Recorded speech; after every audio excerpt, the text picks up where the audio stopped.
Bonjour à toutes et à tous. En cette veille de Shabbat Veigash.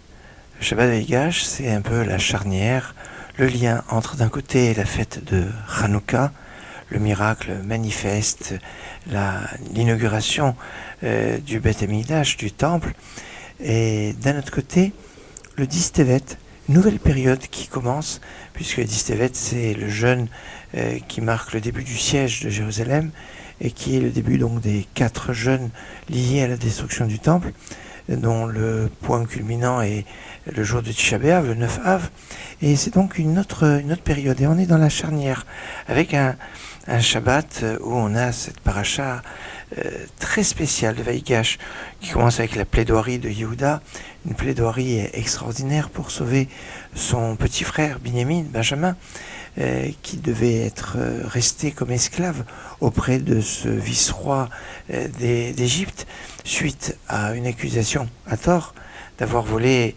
la coupe du vice-roi d'Égypte. Alors, est-ce qu'ils étaient convaincus de l'innocence de Binyamin ?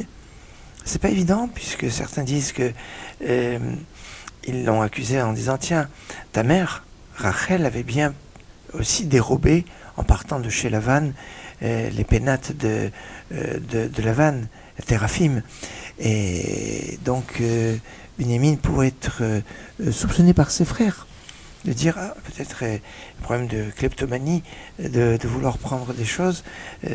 Et d'ailleurs, un midrash dit qu'on lui a tapé sur l'épaule en disant « Tiens, petit voleur, fils de voleuse ». Mais il n'en était rien.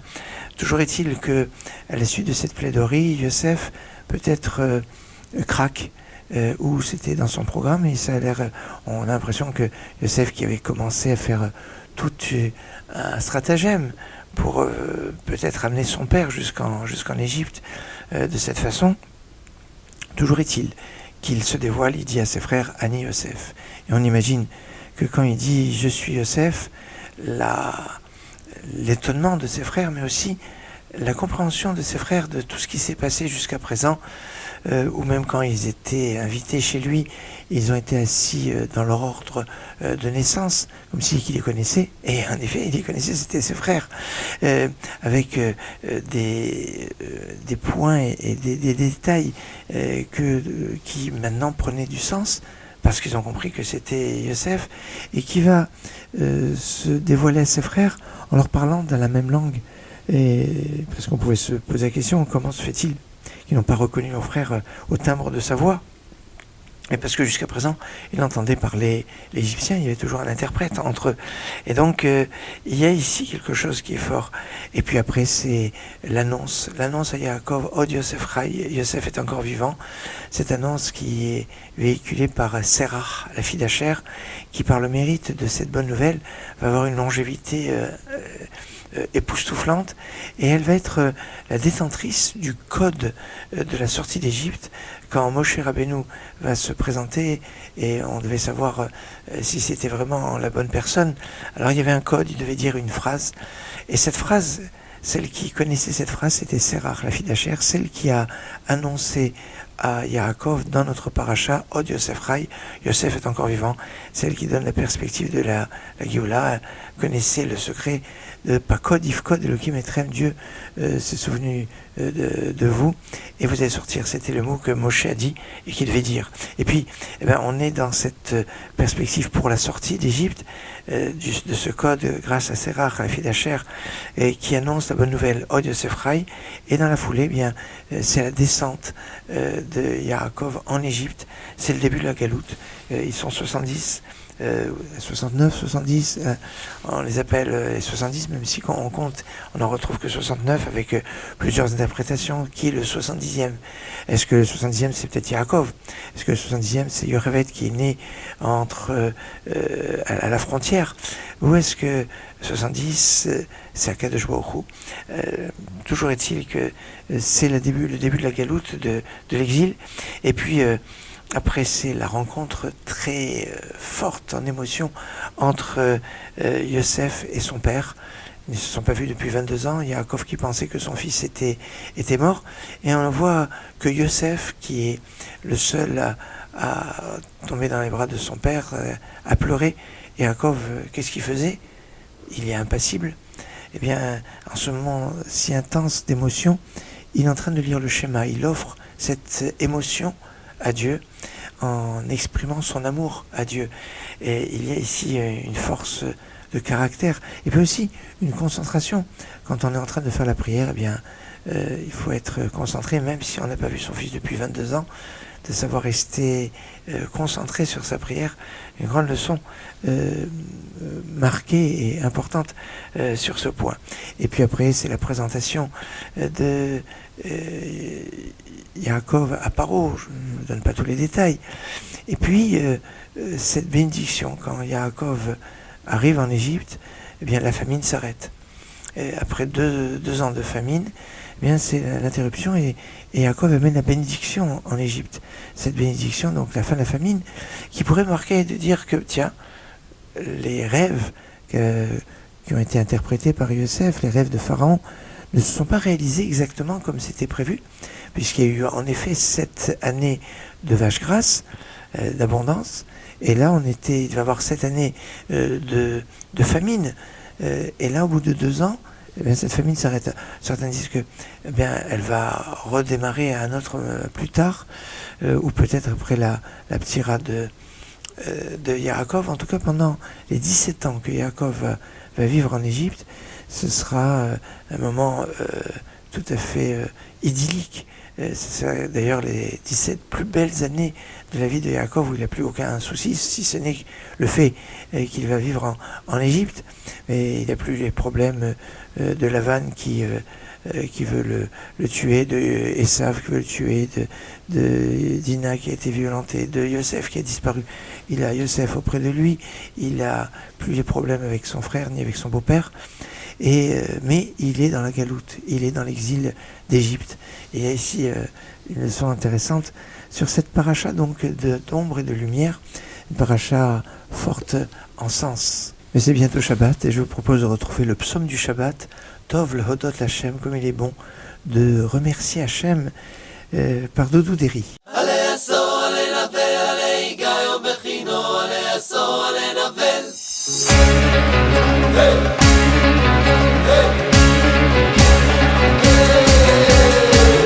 מזמור שיר ליום השבת, טוב להודות להשם ולזמר לשמך, ולזמר לשמך, לשמך העליון. מזמור שיר ליום השבת, טוב להודות להשם ולזמר לשמך, ולזמר לשמך, לשמך העליון. עלי עשור עלי נבל, עלי היגיון בכינור, עלי עשור עלי נבל, עלי עשור עלי נבל, עלי היגיון בכינור, עלי עשור עלי נבל.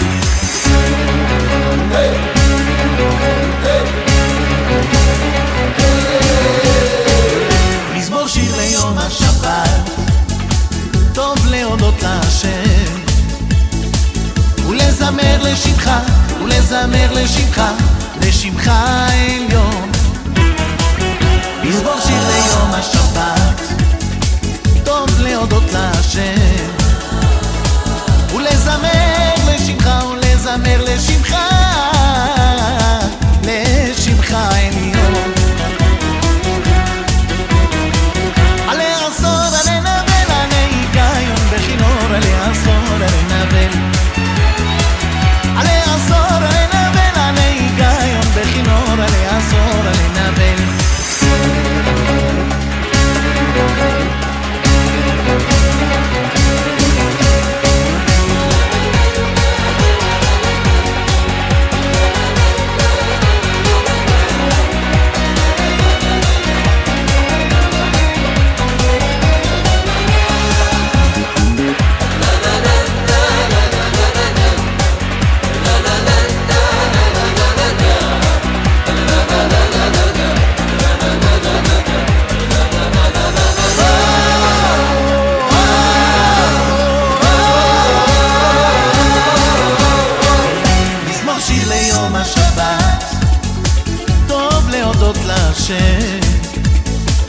ולזמר לשמך, ולזמר לשמך, לשמך העליון, מזמור שיר ליום השבת, טוב להודות להשם, ולזמר לשמך ולזמר לשמך,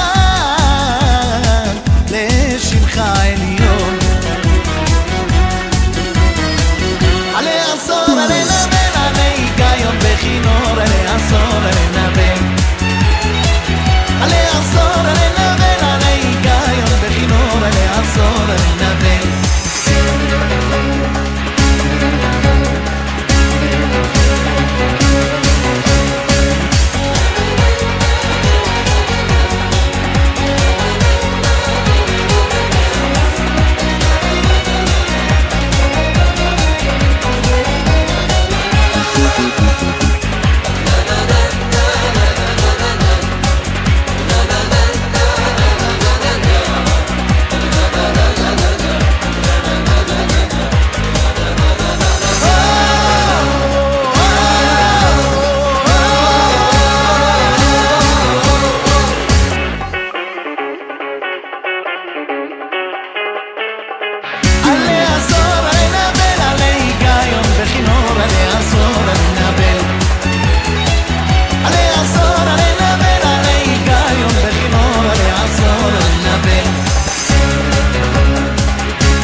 Alors ce Shabbat, qui est le Shabbat qui précède le 10 Tevet, le jeûne du 10 Tevet, dans les communautés séfarades, on annonce le jeûne.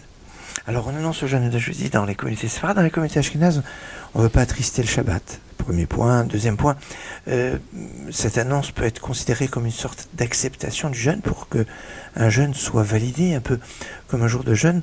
On se doit de l'accepter avant et d'avoir conscience que il y a cette arrivée du jeûne. Si par exemple on fait un jeûne volontaire, la veille, on se doit de dire, ben voilà, demain je vais jeûner. C'est pas un vœu, mais c'est une acceptation, Kabbalat Ta'anit. Et donc cette annonce serait perçue dans les communautés ashkénazes comme une sorte d'acceptation du jeûne. Or, comme c'est un jeûne public, il n'a pas besoin d'avoir une acceptation, il est accepté d'une façon tacite, puisque c'est écrit dans les prophètes, et donc c'est une obligation qu'on appelle d'ivrei Kabbalah par les textes. Mais dans la communauté séfarade, on a tendance à dire que c'est pas la raison de l'annonce. La raison de l'annonce, c'est tout simplement de donner une information pour un jeûne qu'on pourrait oublier parce qu'il est au milieu de la semaine, ou il est peut-être aussi parce que c'est un début de cycle. En effet, on n'annonce pas tous les jeûnes. On n'annonce que 2 jeûnes, le jeûne du 17 Tammuz et le jeûne du 10 Tevet, qui sont respectivement 2 jeûnes de début de cycle quelque part. Le 10 Tevet, c'est le début du siège de la ville de Jérusalem à l'époque de Nabuchodonosor, qui entraînera 2 ans et demi plus tard la destruction du temple, et donc c'est le début d'une période. De la même façon que le 17 Tammuz, la première brèche dans les murailles de Jérusalem, c'est le début du deuil des 3 semaines et de tout ce qui va arriver après jusqu'à la destruction du temple le 9 Av et l'assassinat de Guédalia le 3 Tishri. Mais il y a d'autres jours de jeûne qu'on n'annonce pas, comme par exemple le 9 Av. Le 9 Av, on ne l'annonce pas parce que il arrive au terme de 3 semaines de Ben Hametzarim, entre les défilés de deuil. Depuis Rosh Chodesh Av, on a des diminutions dues au deuil. Enfin bon, c'est une période triste. Le jeûne aussi de Kippour, on ne l'annonce pas parce qu'il arrive à l'issue de 40 jours de Slichot, des 10 jours de pénitence. Le jeûne de Guédalia est collé à Rosh Hashanah et avec tous les préparatifs de Rosh Hashanah. Et le jeûne d'Esther, il est lié avec Purim, et donc Purim qui est annoncé avec le Shabbat Shekalim, le Shabbat Zachor. Il y a tout un processus de préparation qui nous amène jusqu'à Purim, et donc le jeûne d'Esther aussi n'a pas besoin d'annonce. Par contre, le jeûne du 17 Tammuz, le jeûne du 10 Tevet, en l'occurrence c'est celui qui nous intéresse, celui du 10 Tevet, eh bien, ne sont pas préparés par des préparatifs dans le calendrier des les jours qui précèdent. Voilà pourquoi il est important de les annoncer en annonçant qu'ils seront des jours de fête très prochainement quand on arrivera eh bien, à la Géoula, la délivrance.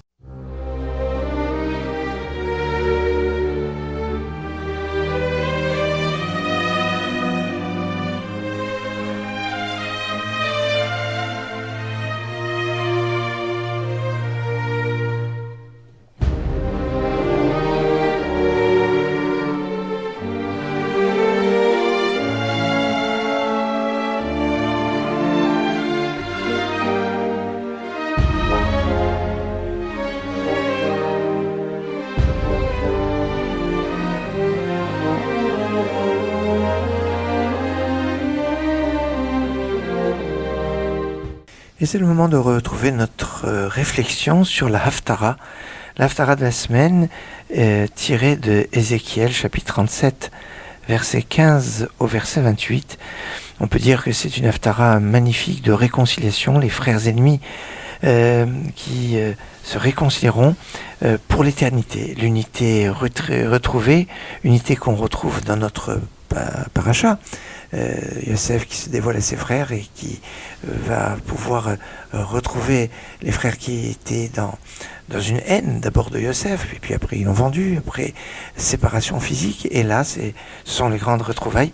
Eh bien, dans l'Haftara, écrire le nom des tribus de Yehuda et Binyamin, intéressant parce que dans la paracha, Yehuda plaide pour Binyamin, qui sont demi-frères, et qu'il ne veut pas laisser aux mains de Yosef.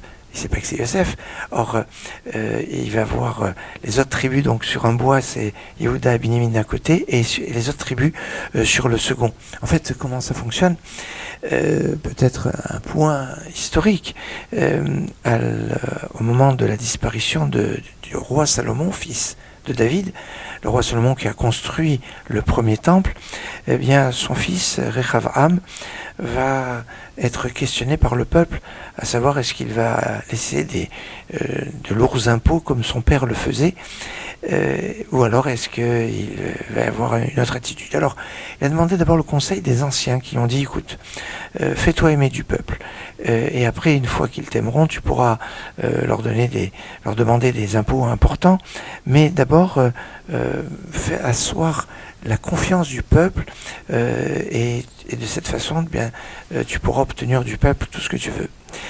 Il a demandé après le conseil des jeunes, des jeunes loups, quelque part, des faucons, qui disent non, il faut que tu assoies ton autorité dès le début, et tu vas leur dire que si ton père avait fait des impôts, toi tu vas multiplier les impôts et tu vas briser quelque part le peuple. Alors la brisure va entraîner un schisme, le schisme entre d'un côté la tribu de Yehuda qui va garder avec elle la tribu de Binyamin, et les 10 autres tribus au nord qui vont suivre Yerovam, alors que Rechavam, le fils du roi Salomon, va rester donc au royaume du sud. Et le royaume du nord, ou le royaume d'Israël, sera donc séparé. Le royaume du nord sera déporté et détruit par Sancheriv, le roi d'Assyrie, d'Achour. Et 133 ans après, bien, c'est Nabuchodonosor, roi de Babel, qui va s'attaquer au royaume de Judée, et nous sommes les continuateurs de ce royaume de Judée. Cette prophétie d'Ézéchiel sur l'unité fait suite en fait à la prophétie des ossements desséchés, qui fait référence quelque part à la résurrection des morts. Alors, résurrection des morts d'un côté, puis après on enchaîne avec l'unité. Beyadcha, ils seront un, les bois seront un dans ta main. Il y a une notion de conscience qui doit être soutenue. Et puis il y a cet aspect de Yehuda qui écrit avant Yosef. Alors on sait que le Mashiach, fils de Yosef, précède le Mashiach, fils de David. Alors c'est quoi ici? En fait, la référence à Yehuda qui est mentionnée avant Yosef, c'est le début du deuxième temple avec Zerubbabel, descendant de David, qui va être au début du deuxième temple. Et après, bien, il va voir Yosef qui va rassembler les exilés. Ça, c'est pour la Géoula qu'on attend avec impatience. Donc le lien avec la paracha et cette unité de toutes les tribus. On sait que quand il y a séparation, il y a une dimension d'impureté, alors que quand il y a l'unité, eh bien, il y a la sainteté. D'avoir chez Bikdusha, quelque chose qui se fait pour la Kedusha, on a besoin d'un minyan. Le minyan, c'est 10, alors c'est tout le principe. Et s'il y a une unité en bas, il y a l'unité en haut. Et si c'est le contraire, eh bien, ça entraîne l'impureté liée avec les fautes. Alors, on voit qu'il peut avoir un lien avec le lieu où on se trouve. L'exil, la séparation, la désunion vont être synonymes d'impureté, de faute. La teshuva, le retour, va être synonyme de Géoula, de délivrance et de pureté, de sainteté, de toute cette dimension d'unité qui est exprimée dans cette magnifique Haftara.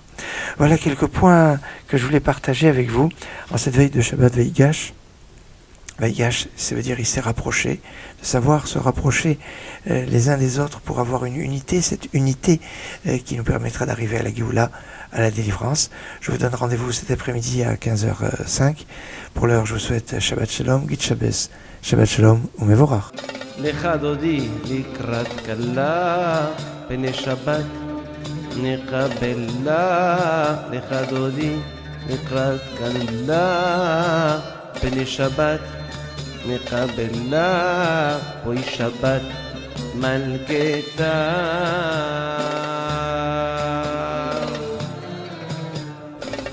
Shabbat imizot ufwako balavo. להקמה שכינתה ועברה, שתתעלה במהרה, אמן סלע. שמור וזכור בדיבור אחד, השמיענו אל המאוחד, השם אחד ושמו אחד, שם ולתפארת ולתהילה, לקראת שבת ונלכה, תהי מכל חברה, לראש מתקדם לסוכה, סוף מעשה במחשבה ותחילה, גם בשמחה ונעמוד לעולם אחד דודי. Bella, Kadodi, Rakana, Shabbat, Shabbat, Malketa.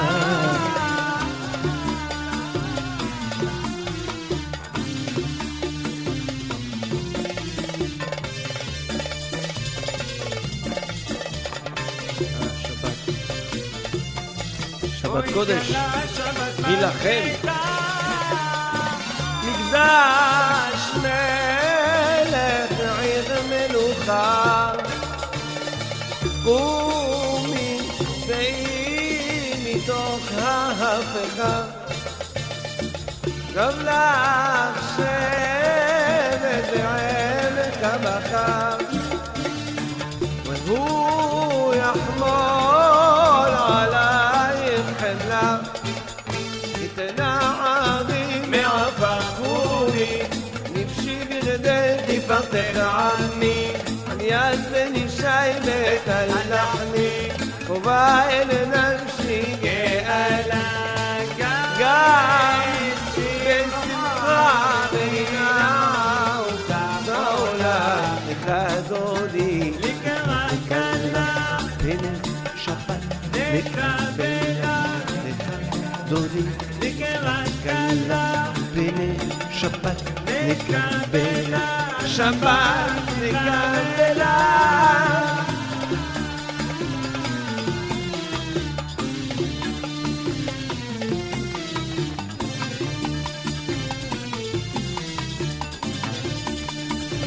שכית, נתנו תתעלה במהרה בימינו, אמן.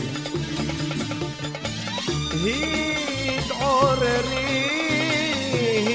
התעוררי, גבעה עורף ומאורי, עורי, עורי, שדברי, כבוד השם עלייך נגלה, לא תבושי ותגלי, מה תשתוכחי ומה תהי, בך יחסו עניי עמי, ונבנית העיר על תלה, גם בשמחה ונעם צהולה, היו עם שיסה שוסייך ורחקו לבלעייך, יסיס עלייך אלוהייך, כמסוס חתן על כלה, חתן על כלה, ימין ושמאל תפרוצי את השם תעריצי, על יד איש בן פרצי, ונשמחה ונגילה, ונשמחה ונגילה, אוי בשלום עטרת בעלה, גם בשמחה ברינה וצהולה, וכנו נעם סגולה, אוי כלה, אוי כלה, אוי כלה, אוי כלה, לך דודי לקראת כלה, פני שבת נקבלה, לך דודי לקראת כלה, פני שבת נקבלה, שבת